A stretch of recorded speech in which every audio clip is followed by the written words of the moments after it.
3 villes chinoises abritent plus de milliardaires que New York. Mais le PIB par habitant de la Chine reste une petite fraction de celui de l'Amérique. Qu'y a-t-il derrière cela? Des questions se posent sur les récents développements militaires en Chine. Un expert analyse la dernière politique économique de Pékin. Bonsoir et bienvenue dans Regard sur la Chine. D'où viennent les milliardaires du monde? Selon la liste Hurun Global Rich de cette année, la plupart d'entre eux viennent de Chine. En ce qui concerne la liste elle-même, les 3 premières villes du monde abritant le plus de milliardaires sont toutes situées en Chine, suivies de New York en 4e position. Pékin abrite un nombre impressionnant de 144 milliardaires, Shanghai arrive en 2e position avec 121 et Shenzhen avec 113 a dépassé New York pour devenir la 3e ville avec le plus de milliardaires. New York en abrite 110 et Londres se classe 5e avec 101. La concentration croissante de la richesse en Chine a attiré l'attention des experts. Selon la Banque mondiale, le PIB par habitant de la Chine dépassera les 10 000 $ en 2020, soit seulement 1/6 de celui des États-Unis. Le chercheur en chef du rapport Hurun, Rupert Hoogwerf, a considéré ce phénomène comme étant presque un signal d'alarme pour le reste du monde. Il a ajouté que le nombre croissant de milliardaires à Shenzhen témoigne d'une méga-tendance. Shenzhen abrite un énorme secteur manufacturier et a gagné le surnom d'usine du monde en raison de la présence importante d'entreprises manufacturières mondiales dans la ville. La ville abrite également certaines des plus grandes entreprises chinoises, notamment le géant des télécommunications Huawei et le géant de la technologie Tencent. Ces 2 entreprises figurent sur la liste noire de Washington. Elles y sont placées en raison de préoccupations de sécurité nationale liées à l'influence du régime chinois sur elles. La liste Hurun de cette année a été publiée le mois dernier. On ne connaît pas encore toutes les conséquences de la pandémie et de la politique chinoise stricte du 0 cas sur l'économie chinoise. Malgré l'ascension de la Chine dans les rangs de la liste Hurun, aucun des riches chinois n'a réussi à se hisser dans le top 10 des personnes les plus fortunées. La plupart de ses membres sont basés aux États-Unis, le fondateur de Tesla, Elon Musk, occupant la première place. Dans un effort pour renforcer l'autonomie, la nouvelle politique économique du Parti communiste chinois appelle à un marché intérieur unifié. Un document trace les grandes lignes de la création de ce méga-projet. Voyons ce qu'il en est réellement et si cela peut indiquer que Pékin se prépare à la guerre. Dans une tentative de rendre l'économie chinoise moins dépendante du monde extérieur, Pékin a dévoilé un nouveau plan. Il s'agit de construire un soi-disant marché intérieur unifié pour le pays. Il s'agit d'une action historique du Parti communiste chinois. En d'autres termes, le PCC n'a pas seulement proposé des défis politiques à l'idéologie et au système social de l'Occident. Maintenant, sur le plan économique, il met en place son propre plan du PCC. Selon les directives publiées récemment par le Parti communiste chinois, le plan d'un marché intérieur unifié vise à promouvoir davantage de réglementation de la production intérieure chinoise à l'utilisation des ressources. Cela couvrirait un certain nombre de domaines comme l'énergie, les données et la technologie. La nouvelle stratégie vise également à briser le protectionnisme local et à éliminer les autres obstacles qui empêchent les marchés nationaux de fonctionner efficacement. En Chine, le protectionnisme local désigne les blocages régionaux et les restrictions à la circulation des marchandises. Ces mesures s'inscrivent généralement dans le cadre des efforts déployés par les autorités municipales ou provinciales pour protéger les industries locales. Mais selon Tang Jingwan, analyste des affaires chinoises, ce n'est qu'une question de surface. Il s'agit en fait de créer un marché unifié pour s'assurer que le PCC soit en charge de tout.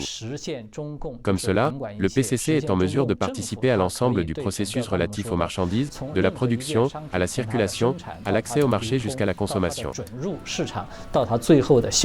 Selon Tang, il y a un autre objectif plus réaliste à ce jour. Le PCC veut résoudre le dilemme économique actuel de la Chine. Récemment, une série de confinements stricts dans les grandes villes chinoises ont commencé à exercer une pression sur le secteur de la production nationale. En outre, l'invasion de l'Ukraine par la Russie ajoute des perturbations à la chaîne d'approvisionnement de la Chine, ainsi que des pénuries de ressources essentielles comme la nourriture et l'énergie. Pour Pékin, les sanctions économiques mondiales prises à l'encontre de Moscou en raison de son invasion peuvent servir d'avertissement.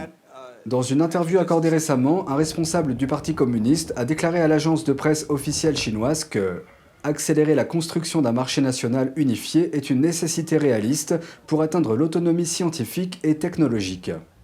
Le PCC se prépare peut-être pour l'avenir, par exemple, pour Taïwan.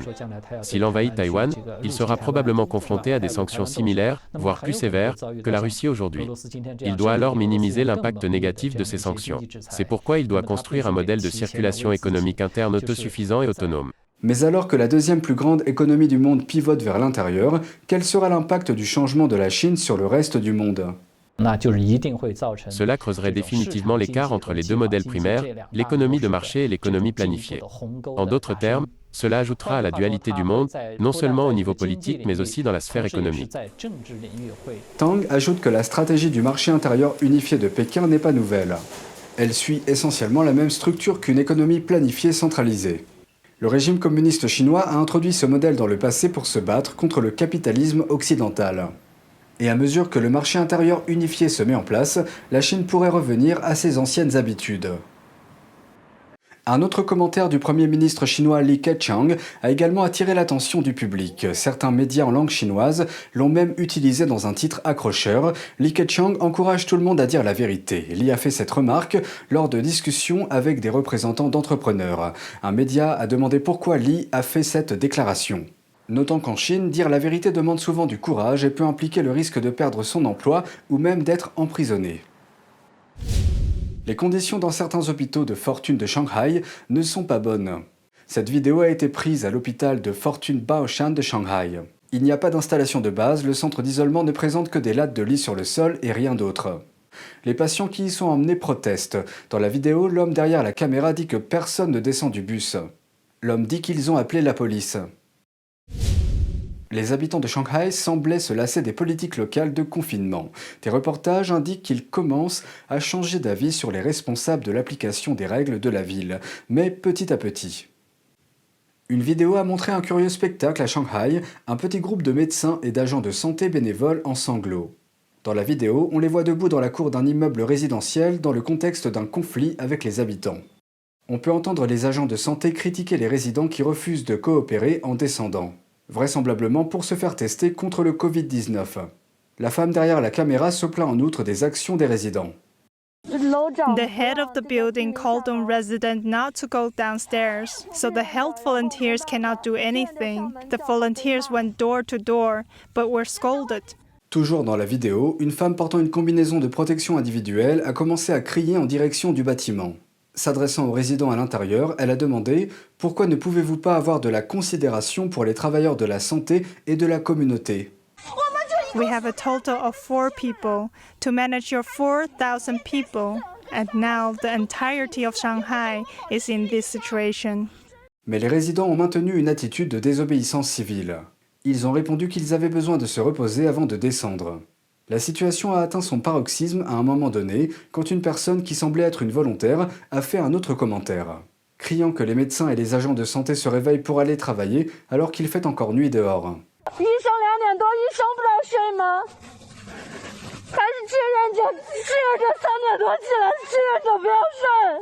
Depuis que la vidéo a commencé à circuler en ligne, les internautes ont montré peu de sympathie pour le dilemme des travailleurs de la santé. La personne qui a posté la vidéo a même ajouté la légende « Qui a fait de vous des volontaires ?» en soulignant apparemment que les volontaires travaillent en fin de compte pour faire respecter les règles du Parti communiste. Un internaute a adopté une approche plus forte. Il a commenté « Être volontaire dans ce scénario revient à aider un tyran ». Tang Jingwan, analyste des affaires chinoises pour NTD, explique que ce phénomène reflète un changement dans la façon dont les gens perçoivent les politiques de confinement de la Chine. Le variant Omicron ayant en plus été défini comme moins dangereux.